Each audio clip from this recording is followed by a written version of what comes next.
Welcome to the Vergecast, the flagship podcast of Nosebridge microphones. I'm your friend David Pierce, and I am sitting in my new bathroom. It's been almost a month since we've been doing this construction, and I'm sure you've heard me complain about all of the construction noise and chaos on the show over the last month. You've probably even heard some of the noise and chaos on the show over the last month, so I'm sorry for all of my noise and chaos. But it's done. It's not all the way done because as I've learned with a project like this, it's never all the way done. I can see the paint touch-ups and everything that I have to do. You do one of these things and you're suddenly just very aware of your surroundings in a way that is honestly not helpful. I don't recommend it. It's better to just sort of live your life and not notice all the imperfections. But now I have a sink that works. We have a shower that works. We have a toilet that works. I have places to put things. It's all very exciting. And now, honestly, given the amount of money and time and energy we've spent in this bathroom, it only feels right for me to just live in this bathroom. So this is my home now. I'm Vergecasting from the bathroom from now on. Anyway, we have a lot of stuff to do today, so let's dive into it. We're going to do two things. First, we're going to talk about a bit of a gaming hardware conundrum that I'm having, and we're going to see if two of my colleagues can help me figure out how to upgrade my PS4 and what I actually need to buy.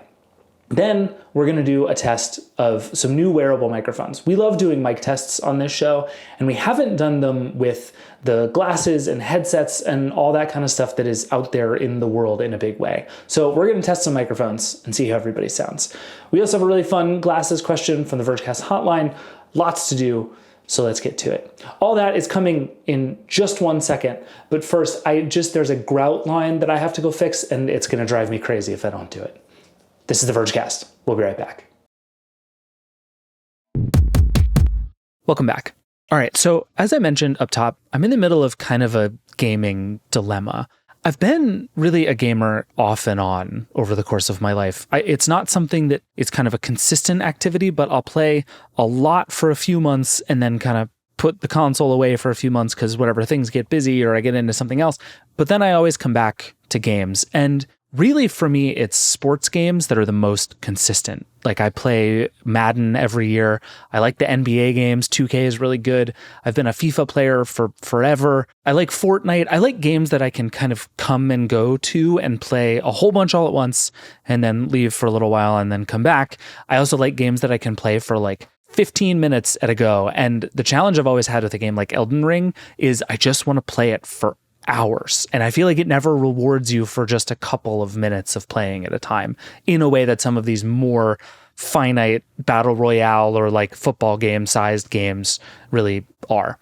So all of this is to say, I'm pretty happy with my gaming setup. I haven't really felt the need to get a PS5 or anything like that. I'm still on a PS4 Pro. It works fine. Everything's great. But more recently, I want something new. We've been talking a lot about handheld consoles on this show over the last 8 months or so, I would say. And there's just a lot of cool stuff happening. I also travel more than I used to, and I'm back to wanting something I can play on the train or on a plane or in a hotel room when I'm not at home. I also just spend too much time sitting at my desk. Right now, I'm sitting at my desk, my monitor is in front of me, my computer is underneath it. I have a Mac Mini that I use for most things, and then right off to the right is my PlayStation. And so having this one space be the place that I sit for work all day and then to play games at night, I just don't like it. And I want something that I can take and sit on the couch while I hang out with the dog or play out in the backyard when the weather's nice. So I'm really into the idea of a handheld console, but I have no idea which one to get. So I enlisted two people to help me figure it out, Sean Hollister and Alex Cranz. They both know this stuff way better than I do, and together we are going to make a decision about which handheld console I'm going to buy. Let's get into it. Alex Cranz, hello in Texas. Howdy, y'all. Well, this is what we're going to do here. Sean Hollister, hello. Hi, from the land of gaming handhelds. I have brought you here to do personal tech support for me because that is what the Vergecast is about, is helping David figure out which gadgets he should buy. Good. I'm going to lay out for you my current situation, and then you are going to help me solve my current situation. So my current situation is I have a PlayStation 4. I've had it for a million years. It's fine. It plays video games. I would like to upgrade, but I don't think what I want is a PS5. I think what I want is something handheld and portable because my PS4 like lives next to my computer in my basement and I'm spending too much time sitting in this chair looking at this screen. And I would like to have something that can like go out in the world with me, and I travel a lot and all these things. So I want something that is like primarily but not entirely a portable handheld gadget. I would like to play lots of games. We can talk about which games I do and don't care about, but I have exactly one non-negotiable game, which is FIFA. EA Sports FC is the new name of it. I will call it FIFA until the day I die. I play that game more than I play every other game combined, and I need that game. That's it. That's literally like, that is the entirety of where I am. And I want to buy something, and I want you to tell me what to buy. Why?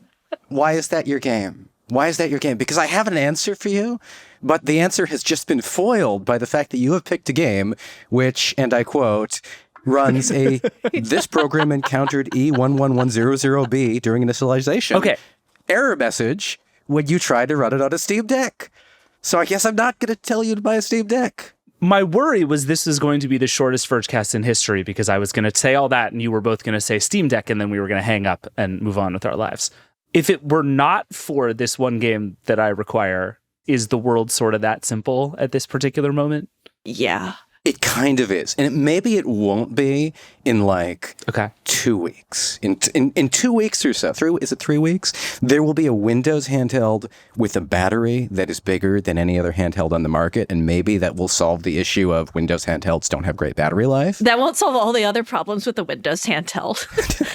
I'm going to say, David, you're on the Vergecast, so I feel very comfortable saying you like to tinker. You enjoy a little tinkering. So I do and I don't. I will say I am willing to tinker. Like if it's a matter of I need to like buy this thing and spend a couple of hours like downloading and tweaking and doing whatever I need to get it set up, fine. I am not buying a thing with the intention of screwing with it forever. I would like this thing to play video games, and I want to be able to sit down on my couch and be playing video games as quickly as possible. That's actually very important to me. Would you spend those 2 hours, hear me out, would you spend those 2 hours setting up your Steam Deck to dual boot Windows off of an SD card occasionally with the one non-negotiable game that apparently you must have? You can get FIFA on the Steam Deck without doing dual boot. I was looking this up. Tell me more. You will need to be comfortable diving into the Linux side of Steam Deck. Okay. And do some tweaking. And also, does it have to be FIFA 24? Yes. Oh, it can't be FIFA 23. Well, no, what's important is that it's going to be 25 in like 6 weeks. And it's actually what I need is that one. Do you have to play it online? Because it's the anti-cheat. That's the problem here. EA insisting on its own version of anti-cheat instead of the ones that actually work on the Steam Deck. Yeah, I need to be online. Shit. Well, I feel like the other FIFA games have appeared in Xbox Cloud. And I feel like this one would also appear in Xbox Cloud. That was my next thought. You make a very good point here, which is a thing that I should have said. I don't need to be able to play this game on the first day that it is available. I just need to play it at some point. Yeah. And what I have discovered about the video game world is that those things are very different. Like when things come to Game Pass and there's stuff that comes to PlayStation's cloud stuff later on that isn't there like day and date when they release. Like the reason I picked this game that matters is because I can just like get lost down this impossible universe with any game that I want, and it's all very complicated. But just to tie off the one piece of this, if all I was saying is I want a handheld thing to play games on, and I did not give you any specific games, is the answer like the Steam Deck and it's not even close? Yeah. It really is. It really is. The Steam Deck, we're in this moment where all of these other companies are like, we want a piece of that Steam Deck action, but we're going to build it on Windows because gamers tell us that Windows is where all of the games are, and they want to just be able to play the games they already own. Which is true. Which is true. But the reality is that the Steam Deck plays Windows games, and it plays more of them better than a native Windows system plays Windows games. What is the problem with the native Windows system? Because Windows is built for computers, for laptops and desktops and things you use with a mouse and a at least 13-inch display. And then you put that on a 7-inch display, and instead of a mouse, you have a joystick. Okay, that sounds awful. Now that I'm thinking this through, that sounds like a nightmare. That part's kind of it. You can, if you want to spend your 2 hours of setup, you can certainly spend 10 minutes of them setting up Steam to launch every time you launch your Windows computer and to launch right into big picture mode. And then you have an interface that's similar to the Steam Deck, but it doesn't have the ability to like tweak the handheld very easily so that you get great battery life. The chips won't give you great battery life to begin with because there's all that other overhead for all the other shit you don't need in Windows. Sometimes you'll turn off your Windows system. You'll put it to sleep and you'll turn it back on again and wake it up again. And all of a sudden your app will be gone. And where did it go? I wonder why it isn't full screen anymore. It's this tiny icon on the Windows taskbar. That's not great. Sometimes it won't wake up from sleep. It'll have restarted itself. I'm having like netbook flashbacks to 10 years ago as you're describing this. Sometimes for some reason, I can't get it to stop asking for the password when I open one of my Windows game consoles. And so then I have to like figure out how to get the accessibility keyboard up, which always takes at least 5 minutes. And then very carefully type in the password, which is super long because I like to be safe. It's my favorite thing to do. David, you don't want to do that? This is not the most compelling case you've ever made, Alex. But wait, Sean, you alluded to maybe there is something coming that solves this problem for me. Okay, not most of these problems, but the battery life, the battery life problem. Asus with the ROG Ally, the ROG Ally, they're gonna hop on me. So the ROG Ally came out a year ago as like a Steam Deck, but worse in almost every way, except that it had a better screen, a variable refresh rate screen. It has since been surpassed by the Steam Deck OLED, which has an OLED screen that goes 90 hertz. I'm going to stop getting into the weeds. But they're coming out with a new version of that later this month that will have a doubled battery in it and all kinds of other creature comforts. It'll be more comfortable to hold. In the year since they shipped the original ROG Ally, the UI's gotten a little bit better. It's smoother. Like Tom Warren likes his. I think he might prefer that over the Steam Deck. He is a notorious Windows fanboy. That's why he doesn't count. I think it's going to be very possibly the first Windows handheld that I can recommend because they've gotten so many things right, but it fundamentally still runs Windows, and Microsoft has not improved Windows in any meaningful way in the year and a half, 2 years since Steam Deck came out. They could, though, right? Like we've been hearing a lot of rumors that they're going to introduce some sort of Xbox handheld in the next couple of years that'll very likely run on Windows because technically the Xbox runs on that. There's like the opportunity. I feel like a lot like, remember when AMD was having its big resurgence? NVIDIA was the game GPU. And then AMD was like, we're going to start doing this again. And the difference was NVIDIA actually did software and made the games work really, really well, whereas AMD didn't for at least a year or two.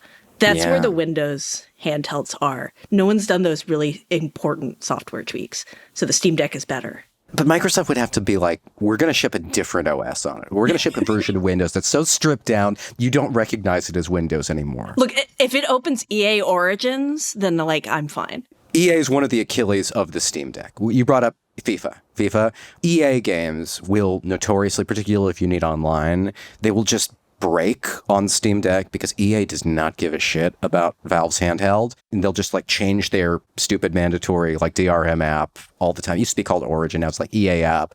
And games will just break there on Steam Deck. But everything else works pretty good. But they do participate in cloud gaming. They most of their stuff is available on the various cloud gaming platforms. And all of those work on the Steam Deck. And you can get them up and running pretty quickly. And then not have to like constantly go into the Linux backend to tweak them. Just the one time. Meaning like I could do like Steam Deck plus Game Pass and solve my problem? Yes. Is this a good idea? Yeah, you could do that. You could stream your Sony PS4 from there so you don't have to like sit in front of it to play The Last of Us. Oh yeah. Well, you can stream your Xbox and your PlayStation and cloud to the Steam Deck. It does all these things. I'm glad you brought this up because this is a thing I have deeply investigated and have come up with is just a terrible nightmare that I will not subject myself to. There are things about remote streaming your own console that are really great, and they immediately fall apart as soon as you get anywhere outside of your house. Like it just doesn't. Yeah, Do you need to play FIFA outside your house? I do. Like for me, honestly, Okay. the two biggest things I'm trying to solve in switching from this console on my desk to the handheld is I want to play other places in my house than at this desk, which is a victory for console streaming. And I want to play when I travel, in part because I'm addicted to this game and it's set up in such a way that the mechanics are, if you don't play every day, it's actually kind of like, it's a real problem as I'm describing this, but this is where I'm at in life. And the console streaming thing is great for the first thing. Like I can sit upstairs on my couch and play my PS4 on like an iPad, and it actually works passably well. Total non-starter trying to stream any stuff over the internet. It's just not even worth it. This goes for all streaming. Yeah, I agree with All that. streaming breaks down once you leave your house because you no longer have control over making sure you have a good internet connection. If you're out there like on 5G, if you have a great 5G signal and nobody else in the node is using it right then, yeah, you can have a great streaming experience. But I would sit in, a hospital waiting room or out in a cafe, and I'd be using that Razer device, which could only really do cloud streaming, and I would have a beautiful streaming experience that would drop out 5 minutes later and be completely unplayable. Over and over and over again, I had that experience with cloud gaming, with a good cloud gaming service like GeForce Now. Great service. This connection would not maintain that. Now, if you're talking about going over to a friend's house, which your friend also has amazing internet at home, and you want to stream from Xbox Cloud there, great. Mm-hmm. That could work great. I was just assuming that David has like a hotspot with him at all the time that gives him brilliant internet, like 90% of the time. To be honest, I do a lot. Yes. It's called an iPad Pro with cell connection, and it's actually like an unbelievably great hotspot. The problem is, I'll give you the worst case scenario for my own gaming usage is on an Amtrak train from DC to New York. And at that point, realistically, what I need is games I can play offline, right? Which I think just rules out full reliance on game streaming services. Like this is why I'm compelled by the combination of Steam Deck and Game Pass. Like I can do mostly online stuff, and like I don't need to be able to play FIFA online while I'm on Amtrak Wi-Fi. That's like not possible in the world that we live in. So I'm fine with that. But I need to be able to do something on that thing when I have crappy connection. And the idea of just having like a brick in my hands when the Wi-Fi is bad feels bad. I do have one other suggestion, and it is actually even more basic than the Steam Deck, and it's a Switch. I'm glad you brought this up. It's like the Steam Deck gives you all of the customization and it's like a Swiss Army knife. The Switch is like just a really good K-bar. Like, it's good for one thing, and that's playing the games that Nintendo is okay with you playing on it. And one of those games is EA Sports FC 24, the dumbest named game in soccer. But you're still not going to play it online on Amtrak, right? No, but so I have almost landed there, except, and Cranz, I'm glad you brought this up because I want to know what you guys think. Right now feels like a stupid time to buy a Switch. It feels like the end of a Switch cycle. They have already talked about the next one. Like the Switch, by all accounts, is still very good, but this feels like a ridiculous time to buy a Switch. It is absolutely the end of the Switch cycle. Mm-hmm. They're delaying it a little bit. They're not like, they don't want to come out right away and do Switch 2. They're biding their time, probably because they want to get some great software lined up for it. And I imagine that software, if you want to play Metroid Prime 4 or whatever the next game is that Nintendo does, it probably won't work as well on the current Switch because the current Switch is not only 7 years old in terms of its processing power, but also was already weak to begin with. Like when you played Zelda Breath of the Wild on day one on the Switch and you go to the forest where the Master Sword is, like it's choppy. It was choppy then. It was choppy 7 years ago, I was like, FIFA will look like a bunch of potatoes are on a big green field. But you'll know what those potatoes are, and you'll be able to control all the little potatoes. So like if the control of the potatoes is important and not how they look, the Switch could be an option, because there's a lot of good deals right now because there's a ton of different ones. Like I just recently picked up the new Zelda one because somebody left it on a plane and I bought it at a thrift store. Have you played the new Zelda yet? I have. So I actually have an OG Switch and it worked great and I loved it very much. And then it got to the point where literally the battery lasts like 6 minutes. Like it's fine. The thing is 7 years old. I got a lot of love out of it. I used it for a long time and it just basically doesn't work anymore. And so now it's just like a pretty yellow thing that sits over there.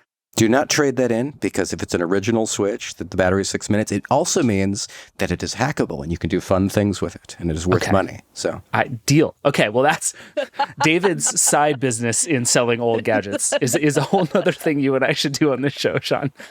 So I think one of the outcomes I'm afraid of is that the answer is just wait a year, because there's going to be a new Switch and they might fix Windows and maybe we'll get the Xbox thing. And it feels like in a weird way we're in like a bad middle zone between good things.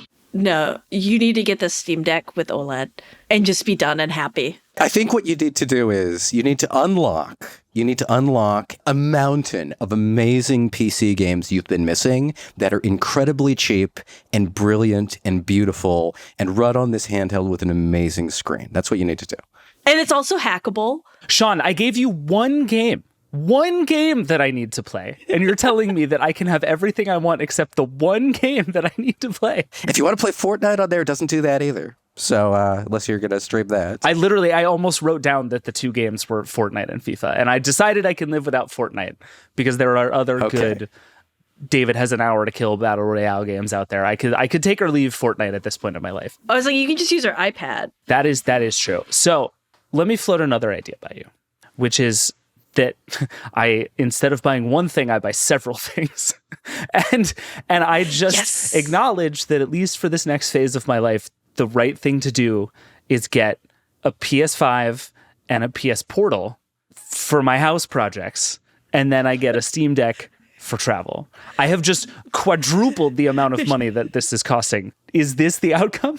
Don't do that. Save your money. Just get never, ever, ever, ever, ever buy a Portal unless you just have zero computer skills. If you have none whatsoever, if you struggle to turn your phone on, get the PSP Portal. People love the Portal. There are people who love the Portal. It is selling really well. I would never touch one except to have the knowledge of having touched one because the Steam Deck has an app on it. And the app is the PS Portal. Yeah, that's in an app for your Steam Deck, basically. It's called Chiaki for Deck, and it works great. Just make sure your PS5 or PS4 has an Ethernet cable plugged into it, or it will not work very well. Okay. Don't get the PS Portal because that's for people who love to game and don't have a lot of computer skills. And so they're like, okay, I just need to go play right now. And that's great. But you spend a little bit more money, you get the Steam Deck, you spend a little extra time, and you have just way more capability. Okay, all right. So let me play out this scenario. So what's happening here is I'm going to make sure that my PlayStation streaming setup is as good as possible. I'm going to make sure that I have an Ethernet port. I'm gonna plug my PlayStation into the Eero gateway and not the Eero in the basement. I'm gonna make sure that my internet connection for my PlayStation is as good as possible. TBD on whether that's going to be a PS4 or a PS5. We're going to see how poor I feel at the end of this episode. But that essentially becomes my dedicated FIFA machine, which is an absurd place to have landed. But again, here we are. If you've already got the PS4, I mean, why not? So that I'm relegating this thing to being my FIFA machine. And then I'm going to download the app you just said for the Steam Deck for when I want to play FIFA, and I'm going to play FIFA on the Steam Deck through my PlayStation, which seems ludicrous, but you're telling me will kind of sort of work as long as I have very good internet. It'll work great. Inside your house. Remote is theoretically possible, but you'll play it in your house, realistically. So that's my solution to the how do I play on my couch instead of in the basement problem. Great. For everything else, I'm just going to broaden my horizons and play less FIFA and play more other games. Is this what you're telling me? This is where I need to land? I feel like you can find a really good FIFA clone, but they all have swords or something. I feel like this exists. Someone's made this game in alpha. So what is ironically possible is that because EA Sports FC is no longer called FIFA, somebody else is making a FIFA game, and maybe that FIFA game will be on the Steam Deck, which will solve all of my problems all at once. This is what I'm hoping for. Done. And also you will write about this experience, hopefully, for The Verge, and then EA will start taking care of its shit. Okay, so EA, very large company, makes a lot of very popular games. Is there any hope for EA on the Steam Deck ever? Should I have any optimism for that to be a thing? The Steam Deck's very popular. What are we doing here? Yeah, I mean, they just break things willy-nilly and they don't think about it. It's not like they don't want money. Yeah, EA is like kind of notorious for being one of the worst companies in the United States. Like I think when Consumerist existed, it was regularly beating cable companies for being the worst because they put money ahead of usability frequently. And so they could fix it, but I don't think they have a whole lot of interest because most of their players, the bulk of their audience is it's on the Switch, it's on the PlayStation. Okay, one other Steam Deck question. The one other thing I forgot to mention is I do want to be able to plug this thing into a large screen and play it. I don't think that's like the most common use case for me, but I do want to be able to sit in front of a television and play it like a console as I normally would. And for me with the Switch, I have done that way less than I expected because you have to have such specific hardware to pull that off, and like carrying around the dock is annoying, and I bought the little plug thing and that helped, but then I lost that. And so I want something that is a little easier to turn into like a full-fledged console when I want to. Is the Steam Deck good at that? You're still gonna need a little dongle to mirror things. Dongle or dock? Yeah, you're gonna need a dongle or dock. I think the official one's like what, $100, Sean? It's less. It's, I want to say 70, 80, something like that. But you can buy much cheaper than that. I'd used like an off-the-shelf, like $35 USB-C hub that had HDMI. That worked. I used docks from like JSAUX.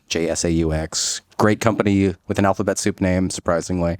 $40, $50. And those docks do all the things you'd want from a dock. It's really easy once you get one of those things to get it up there. The question is your TV like 4K and you're expecting 4K visuals from a console that normally plays at 800? Because it's not going to look as good up on a big 4K TV. I will say, and Liam, our producer, can vouch for this, the least Vergecasty thing about me is I don't care all that much about pixel density. So the idea of playing like at, medium settings and having it work okay is completely fine by me. I just heard Nilay screaming. This is the last time you'll ever hear from me on the Vergecast. But that is where I'm at. And especially with something like this, like battery life is much more important to me than like getting 10 extra frames per second. And so I think, again, the customizability of the Steam Deck to be able to like dial that up and down as I want it seems useful. You want a Steam Deck OLED. Like, get the Steam Deck OLED. Every once in a while, you'll plug it into the TV. You'll be like, oh, I did it. This looks kind of shitty. And then you'll unplug it and go back to the really pretty OLED display and be very happy. I do suspect my Switch experience has been that I set it up in such a way that it was going to be really easy to dock. It was going to be great. And then most of the time I would sit on my couch in front of the TV and just play on my lap. And I would assume the Steam Deck will end up being kind of the same way. Yep. It's so good. We'll watch some shows together with my wife, and I'll have my handheld out and get to do some gaming at the same time. It's great. Okay. Are there any other like crazy wild card possibilities coming that we know of that might win? Like you mentioned the ROG Ally X seems like a possible improvement, if not sort of equal to the Steam Deck. Is there anything else on the horizon that in 3 months I'm going to be like, oh, this is the one I needed? I don't think so, but there are two very different directions you could go, and I don't have one of them here in front of me. But one of them is a 10.1-inch laptop with like keys that actually feel good, full-size SD card reader. You can actually shove the SD card all the way inside. We've got full-size USB-A ports. It has more ports than a MacBook. USB-C ports. There's an Oculink port, HDMI. It is your dock built into it. And then you take these little things off, and you got joysticks, a D-pad. And even this menu button in the center acts like an Xbox button, which for some reason none of the other Windows handhelds have. And this thing is way expensive. I mean, it's twice the price of your Steam Deck. It costs more than any of the other handhelds, but it doubles as a laptop. It has the power of one of those other gaming handhelds and a decent-sized battery, all this stuff. But Sean, how is it to play? It is a laptop first and a game handheld second. It's such a perfect gadget because that is both the stupidest thing I've ever seen and I want it so bad. Yeah, right? It's beautiful. It's like, what if instead of the touch bar, we just put a PlayStation controller in pieces? Like, I love it. I can't get over the boss mode. Like you got this thing, and you're like, no, I can't show my gamepad at work. Let's take this little slip of metal out of the back of the thing and drop it on top. Boss mode. It's a physical boss mode. Yeah. Okay. Moving on from that. Okay, so your other possibility is you could embrace software piracy. And you could buy one of these things, which looks like a Game Boy Advance SP. This is the Enbernick thing. But actually just comes with thousands of pirated games. And so you could play all your Game Boy Advance and PlayStation games on this. Maybe you delete the pirated games first and dump your own ROMs or something like that. As I always do. As you do. Yes. I feel like Annabreck's already going to get wrecked for you just saying, yeah, it comes with all of the pirated games on it. Every time Sean talks about one of these, I think you did a TikTok, Sean, talking about the new Anbernick thing, and every single comment was like, Sean, be cool, man. Stop telling people about this. Give me my free game. Was. TikTok shop is all over this thing. Like, it's been snitched on enough. Just to illustrate, though, that the EA FIFA game is not a Steam Deck problem. The top comment on EA Sports FC24 is, EA FC24 not launching on PC after anti-cheat back to EA app. Oh. So it's not a Steam Deck thing so much as it is an EA doesn't care thing. Interesting. Okay, so it truly is, EA is like, there are ways you could get around the rules that we have, so we're just taking our ball and going home. Yep. That doesn't feel like it's getting better anytime soon. That does not give me hope for improvements coming here. Which also means, listen, there's a lot of sports games this means I can't play anymore, but now I'm going to have to get into like cool nerd games. It's going to be great. You can play them streaming. That's true. Steam Deck plus Game Pass, I think, is starting to feel like the realist answer I have here. You'll have Halo and FIFA. Like, you will be the hit of every frat party you go to. Okay, last question, and then we have to go. Uh-huh. Am I stupid for buying a Steam Deck right now in the same way that I might be stupid for buying a Switch right now? Where are we in the Steam Deck cycle? We're fine, right? We're mid, yeah. We're mid-cycle. We're not late yet. The thing that Valve needs, they've told us, like told me to my face, what they need to see is they need to see a major improvement in performance without sacrificing battery life from a chip manufacturer before they start building the next true Steam Deck. And I've heard this from other companies too, like Asus with the ROG Ally X. They were like, we don't think we can get it right now, so we're going to ship the ROG Ally X with the same chip. And I don't think Qualcomm has changed that calculus at all with the Snapdragon. And even if it has, we're a ways away from that actually appearing inside of a product. Yeah, I think we're probably we're at least a year out. I think you'll have one beautiful, blissful year before you get FOMO, at least. Okay. And that's, I mean, honestly, in gadget world, that's all you can ask for. I was like, a year is an eternity in gadget world. I mean, listen, I've made it this far into the PS5 cycle without upgrading. Like, it turns out I can manage my FOMO on this one. I am so impressed. Thank you. That's actually the other question I should ask. Is like, am I being ridiculous? Should I just buy a PS5 and move on with my life? Ooh. I mean, if you have infinite money, yes. If I buy a PS5, I almost certainly will end up buying a Portal. And I hate myself for it, but it will probably happen. Then I say don't, because I want to save you from the Portal. You could buy a used Steam Deck LCD for the price of a Portal and also have a Portal built into it with an app. Oh, well, that's very compelling. But PS5, like, if you do love that I'm sitting on my couch with my 4K OLED TV experience, it's hard to beat the PS5 for that. I'm playing Spider-Man 2 on it right now on just a gorgeous new OLED panel that was deep discounted recently, and wow, the pop of that city, the lights at night, it's really something. Yeah. And I do love that, but I think I am increasingly coming around to like having a thing with me is more important than the sort of very best possible experience. I would love to have both, but I don't think you can really have both right now in the world we live in. And if you really want to have that thing with you, I don't think there's anything that beats the Steam Deck. There's just so much you can now take with you that you can't the same way through the Windows handhelds. You can't really with Android. All right. Well, we have ended where we began, which I find very frustrating, but also sort of telling. I'm going to buy a Steam Deck. Yeah. I probably should have bought a Steam Deck a really long time ago. I'm going to buy a Steam Deck, and I will start yelling loudly at EA, and I will report back. I'm so excited for you. Everybody's excited about the EA, though. Do you have any immediate setup tips? Before we talk again, I will have purchased a Steam Deck. What should I do immediately out of the box with my brand new Steam Deck OLED? I have so many nerdy suggestions. I don't want nerdy suggestions, Sean. I say this with love. I want to get to playing games well as quickly and seamlessly as possible. Like, I am worried about the Steam Deck because I'm worried it's so fidgety and finicky that I'm going to spend my whole life goofing with the joysticks and not playing games.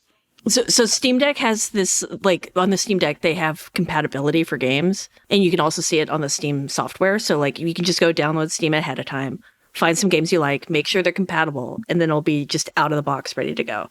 Anything that's like yellow or red, you'll have to mess with a little bit. That's where you have to start tweaking things. Like, I try to play Crusader Kings on it. It's not for the Steam Deck. It's terrible. There's even a tab in the store where you can just like only show me games that work well with the Steam Deck.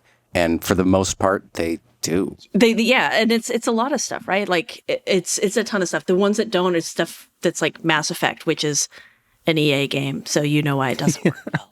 I will say the other game in my life that I have loved with my whole heart, the way that I have loved FIFA with my whole heart, is Portal. And the idea of having a Steam thing that will let me play the Portal games forever is very exciting. And it will just straight out of the box, you'll be off to the races, having a great time. Yeah, it really is so easy to just get going on the Steam Deck, provided you already own games.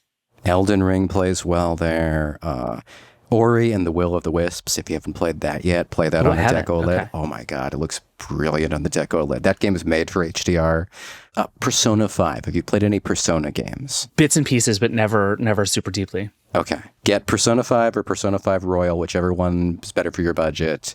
Play that on Steam Deck. It's epic. We could spend another hour talking about games to play on. Yeah, I was about to say, have you played Final Fantasy Remake yet? Like, beautiful on the Steam Deck. All right. My list is long and none of them are the only game that I needed. But, we're doing the best we can here. You can get FIFA 23 fairly easily on the Steam Deck. Okay. That might help. Maybe that's like my gateway drug out of being obsessed with FIFA.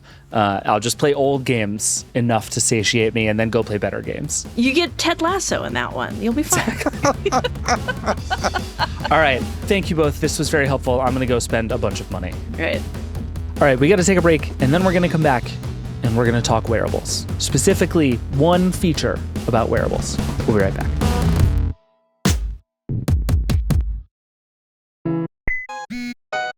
Welcome back. So before we get into the next thing, one last note on that last segment. Listening back to it, I realize I don't know that I actually solved any of my problems. It was a really interesting discussion, and I think the place we landed is the right one for almost everybody. But I was realizing, listening back, that actually one of the games I'm most excited about this year is the new college football game, which is also an EA game and is also probably not going to be on the Steam Deck. So for me now, I go from one game that I play a ton that doesn't work on the Steam Deck to two games that I'm probably going to play a ton that won't be on the Steam Deck. So I don't know what to do. I think I'll probably still buy a Steam Deck, ideally with a good return policy, just to really get into it and play with it and get used to it. But I don't know that I've solved my problem. And I think I'm not alone. These are very popular games. The EA stuff is huge. Game streaming is going to solve a lot of problems for a lot of people, but hasn't yet. So I'm still stuck. I haven't bought anything yet. If you have ideas, please let me know. Vergecast@theverge.com. Call the hotline 866-VERGE11. What do you think I should buy? Tell me everything. I'm still so torn. I think Sean and Alex gave really good advice, but I don't know if I've actually solved my problem yet. Anyway, let's get into the next thing. Every once in a while on the show, we like to test some microphones. I think this stuff really matters, and it doesn't get talked about a lot when we talk about headphones and when we talk about wearable devices. We talk to our gadgets a lot. And if you believe that AI is the future of how we talk to gadgets, it's going to get more vocal over time. Microphones really matter, whether you're just talking to Siri to set reminders, which is a thing I do constantly all day, every day, or is going to be how you talk to ChatGPT or your robot AI best friend for forever. Microphones really matter. And we've tested a lot of earbuds. We actually probably overdue for an earbuds test, but the thing that we haven't really done is maybe one of the wearable categories I'm most excited about, which I'll say, broadly speaking, is face gadgets. You have things like the Meta Quest 3 and the Vision Pro. You also have things like the Meta smart glasses and Amazon's Echo frames. And the idea of just a thing you wear on front of your eyes, on your face, that is a super powerful computer. I think we're at the very beginning of that genre of gadget, but I already think there's a lot of interesting stuff out there. So, as we do, it's time to do a microphone test. I asked V Song, who has almost all of these gadgets, somewhat remarkably just lying around her house, to come on and do some tests with us, so we're going to hear how it all sounds. Let's go. V Song, welcome back. Thanks for having me again. You and I have done so much stuff together recently. Yes. This is very exciting. This is terrible for you and great for me. I'm happy about it. So I have brought you here for the thing I have been like very excited to do for months, because what I have discovered in my own life is that now when I take a phone call and I'm at home, instead of holding my phone to my ear, I actually put on the Meta smart glasses. And that is now my like hands-free phone experience. And I love it very much. And I have found myself wondering a lot how I sound to other people when I do that. So you and I are going to do, I think, maybe the most ambitious microphone test we've ever done on this show, because it involves a deeply weird set of gadgets. And I'm very excited about it. I spent so much time yesterday and this morning prepping the gadgets just for the technical logistics of all of it.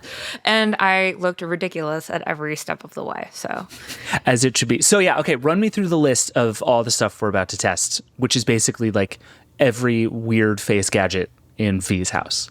you know, it's a very thoughtful selection of the weird face gadgets in my house. So we have the Razer Anzu, which are a productivity pair of smart glasses. You know, they marketed it as basically like smart glasses for hands-free calls and when you're on your computer that has blue light, what do you call these, lenses? So we have those. Then we have the Ray-Ban Meta smart glasses. We have the Apple Vision Pro, and we have the Meta Quest 3. Amazing. I will say the only one in this category I feel like we don't have in here is probably the Echo frames. I think anecdotally, no one seems to care about the Echo frames. So I don't feel that bad leaving it out, but I do think it's like the one in this category that I'm curious about that we're not testing. So we'll have to come back and do that another time. Yeah, well, I do have a pair. I just moved not that long ago and then did spring cleaning. So the charger, where is the charger? I have been tearing my house apart for the charger because it's a weird charger. Okay, this is a good point. It's not just a USB-C port, which is what all chargers should be. It's a stupid like stand that you have to stick them on top of. And if you don't push them down at the right angle in the right way, it doesn't work. It's one of the worst chargers I've ever used. I hate it. It's also the glasses that stay on my face the least because I have a low nose bridge and it just slips down. That's my problem with the Meta smart glasses. So I'm sort of hoping that the Meta ones don't win so that I can convince myself to buy something else, but we're going to see how this goes. So before we dive in, I think the one caveat we should provide here is that so far you're talking into your podcast mic. So I would say this is kind of the gold standard of the audio that you should hear. Anything that we test is going to be compared to this. There are a couple that we're about to test that are Bluetooth devices. So you're going to be pairing Bluetooth devices to your computer. So you're going to get whatever Bluetooth weirdness exists. But I would say that's fine because that's pretty indicative of normal Bluetooth weirdness. Like most of the time people are talking through Bluetooth gadgets. So we're going to do that.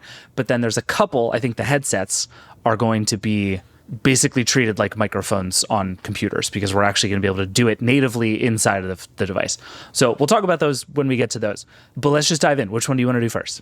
I've got the Anzu on right now, so let's just do that because I swear to God, this is going to be a logistical nightmare when we're switching. I cannot wait. This is one of those times where podcast editing becomes very, very, very helpful because you don't have to listen to us fiddle with Bluetooth settings. But all right, let's dive in. Let's go. All right, I am talking. I am saying a sentence. Oh, no. And your face is like saying that it does not sound good. This is terrible. This is like, okay, how would I describe it? You sound like you're on a phone call on speakerphone, but you've done the thing where you put your phone down on the kitchen counter while we're talking, and then you've like walked into the other room. Cool. Love it. I can imagine what that sounds like. And, you know, I'm not really sure where the mics are on this particular thing, but I don't think they're like the Meta Ray-Bans where the mic is in the nose bridge. So it's like kind of close to your mouth. It says that they have omnidirectional mics, probably in the temples. So if they're in the temples, that's, you know, pretty far away from the actual sound source. And actually, in a certain way, sort of defeats the purpose of why I'm excited about these devices. Because as you're talking about, one of the nice things about glasses is just that they're closer to your mouth, right? We have all these Bluetooth headphones and stuff. They are constrained by the fact that they're on your ears. So they have the stems that point towards your mouth, and that kind of helps. And they're getting smarter with the software. But fundamentally, like the way to get a good microphone is to put it closer to your mouth where the sound is coming from. And it feels like Razer just sort of beefed this one. So to Razer's credit, I guess, defense slightly. These aren't necessarily meant for this kind of like communication sorts of calls, right? These are things you're supposed to wear like at your desk to make it a little less painful to look at a screen all day. So they, there's like a while where Razer was just like, we're not just gaming, we do productivity stuff too. Yay for the office. And I think this was part of that push. Like, yeah, they do have blue light lenses so that if you're looking at the screen a lot, it's easier for you. They are your typical pair of glasses that are also headphones, so you can just listen to stuff. But, like when I took the briefing a couple years ago and was testing this, it was just basically like, yeah, it is meant for like productivity in the office. So you can take phone calls and you'll sound really great. So obviously that was some marketing spiel because clearly, judging by your reaction, I do not sound that great. Yeah, you will not sound really great. I can tell you that now with great confidence. Andrew Marino, I don't usually get to do this when we're here, but Andrew is our sound expert and podcast editor. Andrew, I want you to weigh in on all of these with me. What do you think of this one? Okay, so these aren't as bad as I thought. It is obviously a clear difference between the podcast microphone and this, but I don't hear a lot of background noise. That is true. That is good. I would actually like to hear how this sounds compared to like someone wearing AirPods though, too. Because would you prefer hearing AirPods microphones or would you prefer hearing the glasses microphones? I was just thinking about that actually, and I think the thing that the AirPods do that these aren't doing is at least the AirPods push the voice more to the center of the mix, right? Like it's trying really hard to like raise the volume of your voice as opposed to everything else. This feels flatter in a way that is like probably more pleasant in a certain way, but also just means I can like hear you less well. I also wonder what it would be like if, the other proposition for glasses is that like you're on a walk, you can go outside and take the phone call as well. And, outside there's a lot more ambient noise. There's cars, there's wind. I wonder what this would sound like if you were on a walk. Because I've taken calls on the Meta Ray-Bans while I'm on a walk and people think they're pretty decent, pretty good just because of where the microphone is situated. So they always claim that they're great for wind. And I'm always like, but are they? Are they? Yeah, we should say you're in your house in what I would call like a relatively quiet space. This is kind of as good as it's going to be. We'll have to come back and do this another time with worse environments, but I think particularly because we had some of the headsets and these are like things you're mostly going to be doing inside, we wanted to give it its best shot. Yeah. But okay, I'm done with these. These are not great. Let's move on. Let's do the Ray-Ban ones next. That feels like a good one-to-one comparison here. Let's switch to those. All right. Okay, this is me in the Meta, and I just want you to know that I'm blind because I have my contacts on, and these are prescription lenses, so you are just a big blob on my phone. This sounds way better, like night and day to the last one. This is actually like the sound I was hoping that this was going to give me. It's not like amazing. It's definitely, I'm hearing a lot of compression on your voice. It's like clearly trying very hard to get your voice and cancel even not a lot of background noise. But this sounds great. I should say also, you're on your phone to do this. Normally we record these things on your computer, but because of the weirdness of these glasses, you had an easier time connecting them to your phone than to your computer because Bluetooth is dumb and bad and complicated and nobody is good at it. But you sound really good to me. Yeah, so this was like one of the limitations that Becca pointed out when we were both doing the Ray-Ban meta testing, and she like went all in on the microphone testing for these, and it's just not really all that easy to, connect with your computer while having these on. This is just a very phone first kind of pairing situation, which is a little annoying, but great if you want to take these outside, I think, and just like walk around and take calls while I do that all the time. Like I'll be on a walk and a friend will call and I'll just gab and people will look at me crazy because I don't have the social cue of having AirPods in my ear. And these just look like a normal pair of glasses. So I just look like a psycho. Well, and right now you have sunglasses on indoors, which I would say is like an extremely cool move. Is it cool? Who can say? Also, like, yeah, so I got these sent with prescription lenses as sunglasses. And I was like, I would have loved it if these were the transition lenses. But alas. I have the transitions and they're awesome. My dad, who does not have smart glasses, just has transition lenses in his regular glasses. And we made fun of him about it for so long because it's like, you go inside and for 4 minutes you just have sunglasses on, and we always used to make fun of it. And like, boy, has history proven him right. Like, congrats, Dad. You made transition lenses a thing. They are great. I'm a fan. So the thing that I like about these, this is the one where they put the microphone like right next to your nose, right? So it's Yes. sort of perfectly where it should be to sound good here. Yeah, I believe there's 5 microphones in the glasses at various points, but the one that captures your voice is just right in the nose bridge. So it's like right above your mouth. So like, I think that was the kind of low-key genius move that they did with these compared to the other smart glasses that I've tested. So I gotta say, I really enjoy these as my outdoor walk, outdoor. I wear these while running too, and it's pretty great as like a pair of open ear headphones. I can take calls. The sunglasses are great. The sound quality is great. So I just wish I had transition lenses because then I could just use these all the time. That'd be great. Totally. Andrew, what do you think? Yeah, these sound better than the Razer ones. I wouldn't be mad at all about this as far as like Bluetooth goes. It's pretty good. Yeah, I agree. This is definitely one that is like notably better than AirPods. And it just, you feel much closer, which is really nice. Like a lot of the things, and this is the challenge with the Razer one, is a lot of Bluetooth headphones just make you feel sort of far away because you are far away. This one, you feel much closer to the mic, which makes you feel much closer like to me as we're talking, which is very cool. This one I'm calling a victory. Let's move on to some of the other ones. What do we have next? We have your pick of which headset, the Vision Pro or the Meta Quest. Let's start with the Quest, because I would assume that the Vision Pro is going to sound better, but also I think more people have Quests. So let's start with the Quest. This is going to be logistically fraught. So we're going to play some hold music. We'll be back in like 45 minutes once we get this set up. Okay. Let's do it. All right. Meta Quest. Is this the Quest 2 or the Quest 3 that we're on here, V? Quest 3, I believe. Yeah, Quest 3. All right. Let's hear it. How do we sound?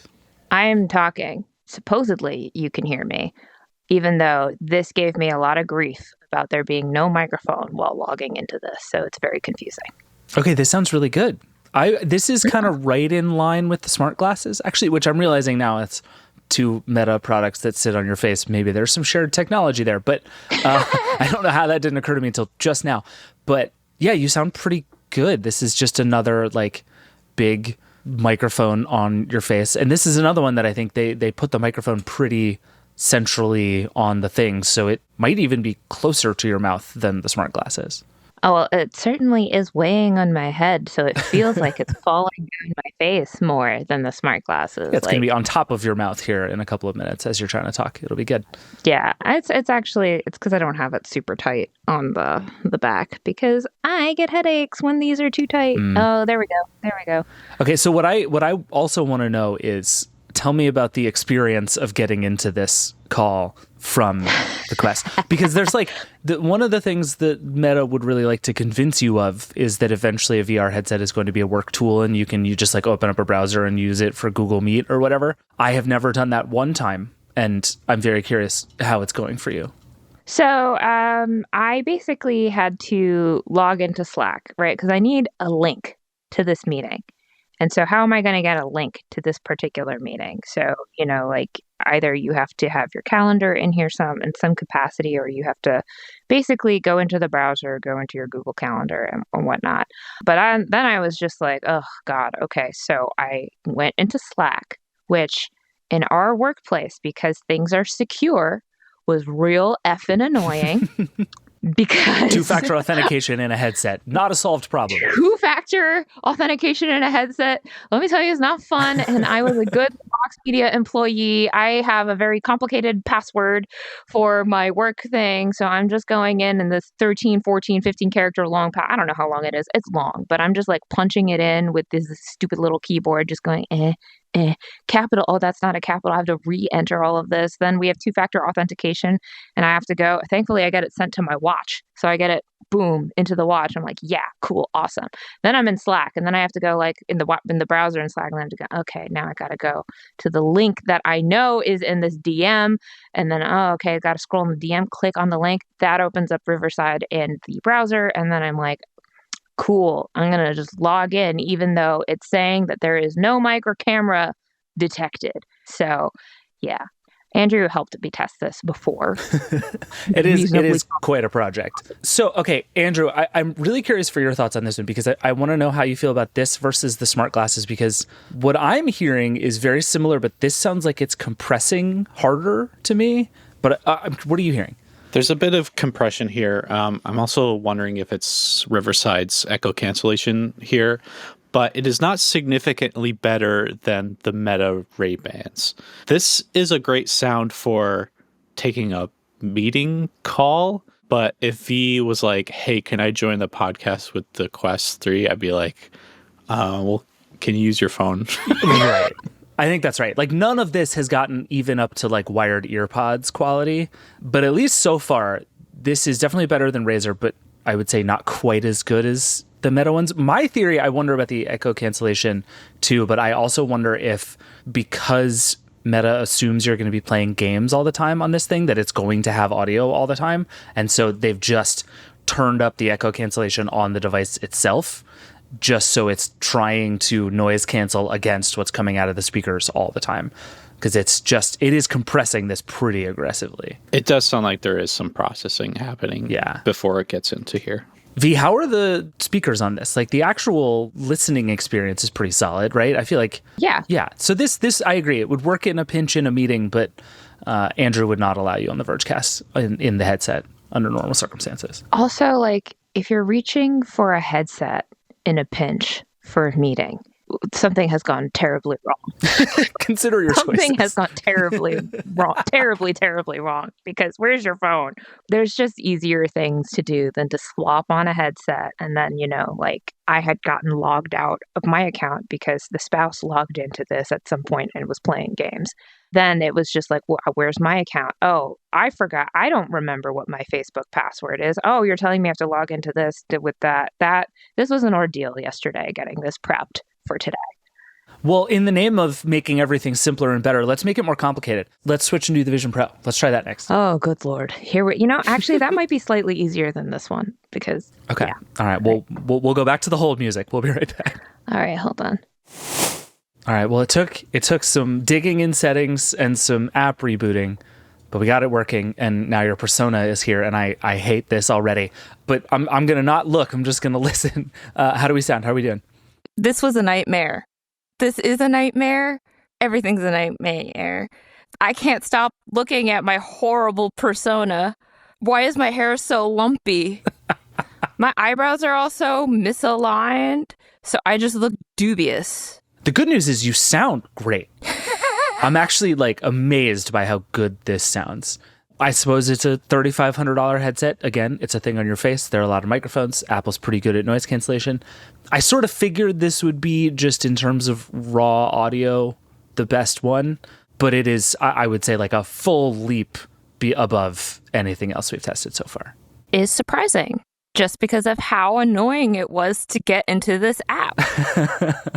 There's definitely some compression, I will say, that I'm hearing more and more as you talk. It's doing a lot of the same like processing and cancellation stuff, but still sounds very good. And it's very central. Like you are right in the middle of the mix, and it sounds like you're talking to me instead of shouting at a phone from several rooms away, which is very nice.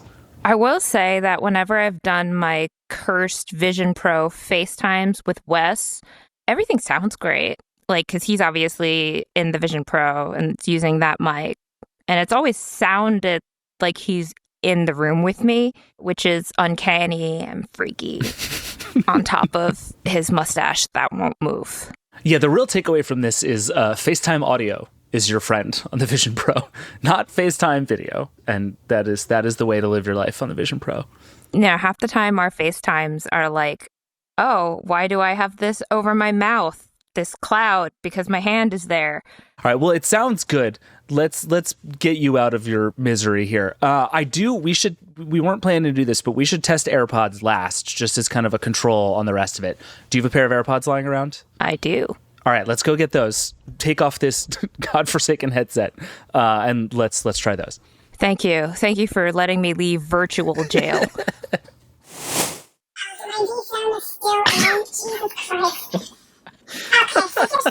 I don't know what is happening right now, but your voice is sped up like like Quite. 100x. Yeah. I'm gonna have to kick you out, V, and then you're gonna have to come back in. I can't even understand what you're Yeah, saying. I got nothing. Yeah, just kick her out. Yeah. V, you're back with AirPods on. My AirPods Pro, USB-C version. So I guess the latest versions of the AirPods Pro you can have.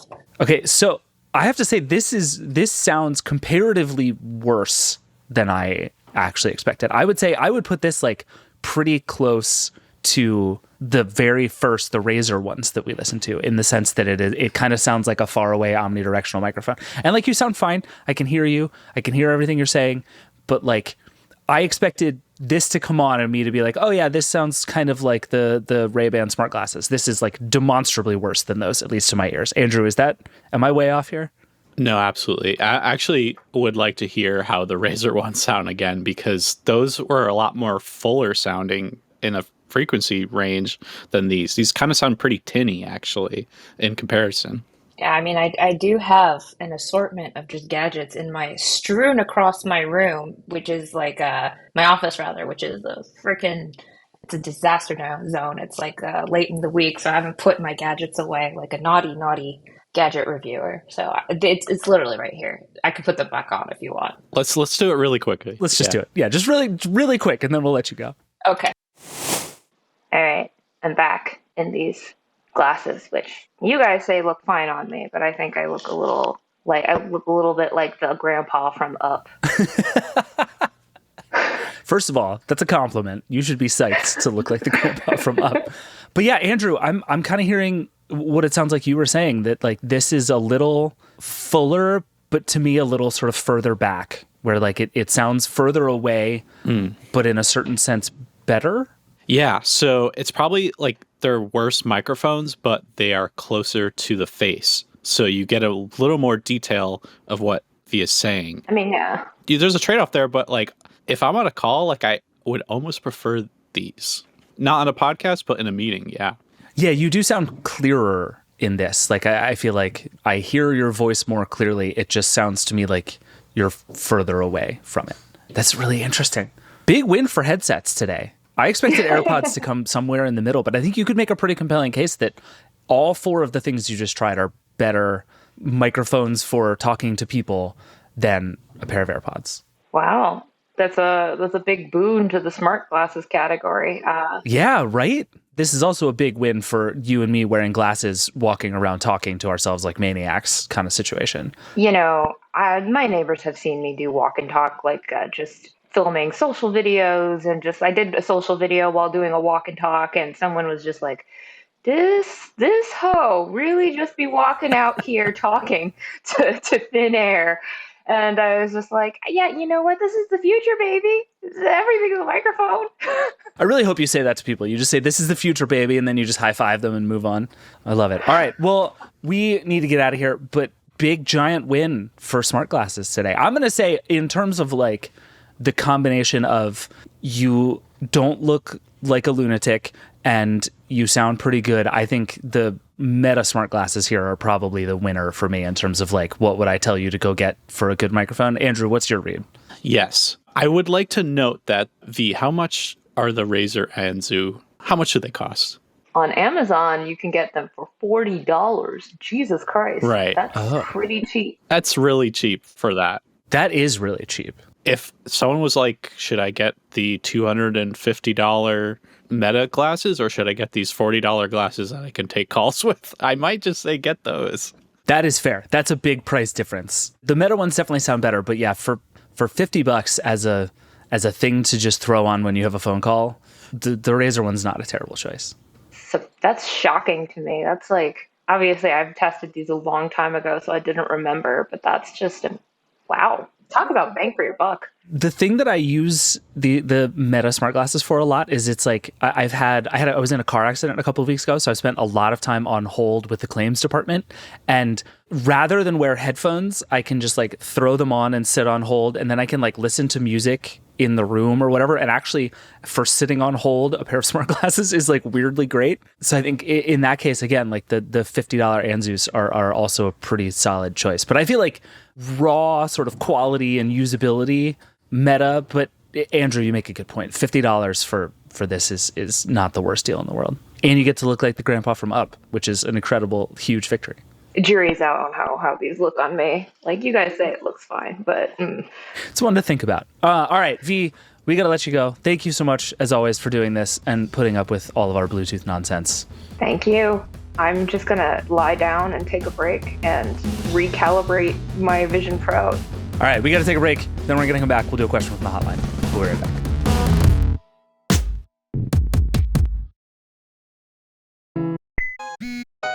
Welcome back. All right, let's get to the hotline. As always, the number is 866-VERGE11. The email is vergecast@theverge.com. We love all of your questions. Please keep sending us all of your wildest, weirdest questions about technology. Also, in particular, I'm really eager to start doing more like teeny tiny tech mysteries. So if you have a weird tech problem that you can't solve and we might be able to help with, let us know. This week, we have a question which seemed fitting about glasses. Hey, David, it's Ruby from the UK. I have bad eyesight and I wear glasses all the time, and it's getting to the point where I really need new glasses. But I told myself I wouldn't buy new frames unless they were smart glasses. I don't like Meta, so those are out of the question. But I don't know if it was you, but The Verge reviewed a pair of smart glasses called Focals by a company called North. It got bought by Google, and they had a little laser projector that just gave you a HUD. And from those reviews, it looked pretty cool.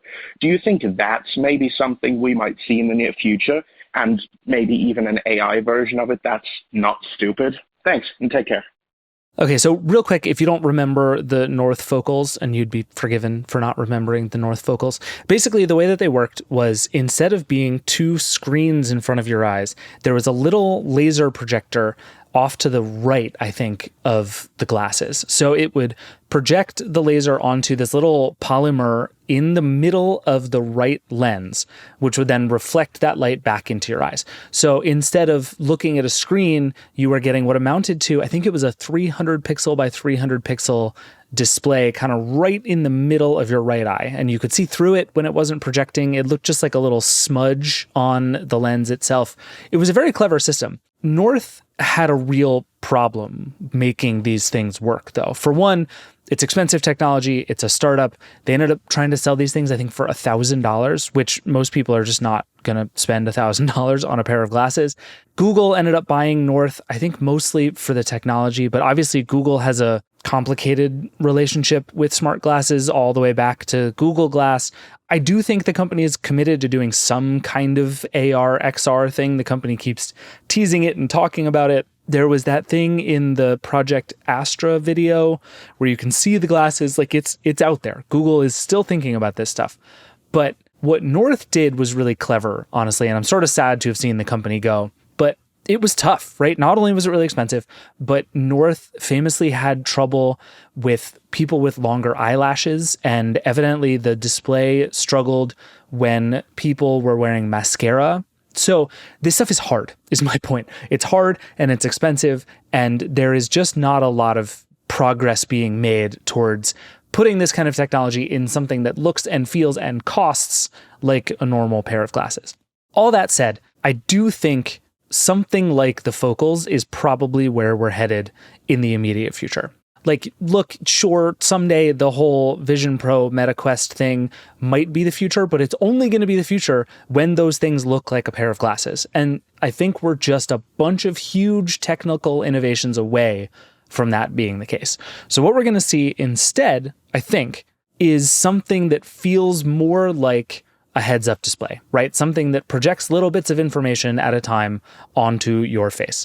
And as we've been talking about this whole episode, if you believe that chat, and particular voice in, voice out chat with AI systems is going to be a key part of how we talk to computers, something like that becomes really powerful, right? It can display your text message and you can respond to it.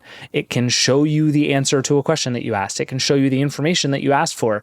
It becomes this really useful thing in a way that even North 5 years ago was trying to like awkwardly rewrite apps to make them make sense on this tiny display in a way that was just really hard. Now we have a confluence of things, whether it's voice or we've had a lot of work with widgets on, lock screens and home screens of phones That stuff has also been transferred to smartwatches, which have made a lot of progress in the last 5 years. Put all of that together, and you can sort of see how the interface for a pair of glasses that is just listening to you talk, maybe doing some gesture control. Again, we have these new smart rings like the Galaxy Ring that are starting to experiment with maybe you can use your fingers to control devices just with your hands. Meta is also working on this kind of stuff. Mark Zuckerberg even said that there is a new wearable that the company has been working on that it's getting ready to release that is going to be a new way to control gadgets. So again, all of this is just coming together. The question is going to be, can anyone make a product out of it? Can you do North's thing where North also had a little ring joystick thing that was kind of neat, but also kind of got in the way? Can you do that well with a smart ring? Can you figure out the interface in a way that is useful and will make people want to spend the extra money on it without being too much extra money to the point where people just don't want it in addition to their regular pair of glasses? Can you make the battery last long enough that it doesn't feel like I have to charge my glasses twice a day, because that's a terrible experience? And then I think there's the biggest question, which is just that we haven't solved how any of this is supposed to work. A Google executive a few years ago said to me that one of the most challenging things about AR is figuring out kind of the relative noise level of an AR system. And I mean noise in the sense of like how in your face it is and involved it is in your life, right? Sometimes you want lots of information. You want it to be telling you what's going on around you. You want it to point you to the coffee shop down the street or the cool place that you totally should go, or the fact that your friend is over there. And then other times you want it to just shut up and go away. And you want all of that to happen automatically and seamlessly and without you having to decide what you want. Like your phone, you can just leave somewhere else. You can walk away from your phone in a way that you can't walk away from a pair of glasses, especially if they're corrective, if you need them. And so all these interfaces are going to have to be automatic and perfect and uncomplicated in ways that just no one has figured out yet, right? Like if you got as many notifications on your face as you get on your phone every day, you would stop wearing glasses the very first day. You just would. We all would. It's a bad interface when it is literally in front of your eyes whenever you get a notification. And that stuff, I think, is going to take longer to solve because it's about who we are as people and how we use technology and what we care about and what we don't care about. And putting all those pieces together, I think, is actually the hardest part of all of this. Because again, you have rings, which I think are doing interesting gesture and sensing stuff. You have other devices doing that. Who knows, we might get like brain-computer interfaces soon enough. I think the glasses technology is getting better pretty quickly. North's projector was not amazing, but it was pretty good. And that was a while ago. And frankly, it's a bummer that we haven't gotten to see 5 years of progress there. We also are seeing companies like Meta really start to bet on the smart glasses space.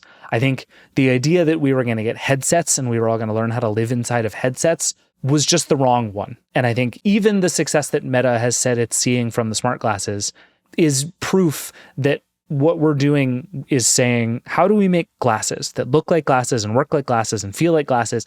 And then how do we make them more useful over time? And I think that is a really interesting road that is going to lead to interesting things fairly quickly. So I would say, to your question specifically, I think if you need a pair of glasses today, you should just buy a pair of glasses. There's not anything that is so smart and so good, even at doing one thing beyond being a pair of glasses, that it feels worth making a huge bet on. But it's kind of like the one after this one, right? Like someday in, a couple of years when you lose these glasses or need to increase your prescription or they break or whatever, I think at that point we might be somewhere where there is a heads-up display in your glasses that is pretty useful. It won't do everything. It won't be a full-on metaverse AR experience where you can like play games in the world around you, but it'll be something. Maybe it'll just show you your text messages. But that'll be something, and I think that'll be pretty cool. There are companies out there working on this. I think Google has intimated that there's stuff going on. There's some indication from reporting that we've seen from Mark Gurman at Bloomberg and others that Apple is starting to really work on smart glasses. Meta is very clearly investing in this more and more over time. There's a company called Brilliant Labs that is doing some interesting work here on trying to create a whole ecosystem of these smart glasses. So I think this is coming, and I think you're on to the right idea that just a little display, a little bit of information, a little bit of sort of additive interface over top of the real world is the next thing and feels achievable. but I just can't think of something I would tell you to buy right this minute that feels like it's the answer. So maybe go buy like, the junkiest pair of glasses you can find that still look good and work well, and then just try to keep them around until you find the right thing. All right, that is it for the Vergecast today. Thanks to everybody who came on the show, and thank you, as always, for listening. There's lots more on everything we talked about, from the gaming handhelds to all of our reviews of all of those wearable face pewter thingies at theverge.com. I'll put some links in the show notes, but as always, read theverge.com. There is a lot going on right now. So go check out the site. As always, if you have thoughts, questions, feelings, or handheld gaming consoles that I should buy, email us, vergecast@theverge.com, or call the hotline, 866-VERGE11. We'd love hearing from you. It's my favorite. This show is produced by Angel Marino, Liam James, and Will Poor. The Vergecast is a Verge production and part of the Vox Media Podcast Network. Nilay, Alex, and I will be back on Friday to talk about all the AI news, all the Apple public beta stuff, and everything else happening this week. We'll see you then. Rock and roll.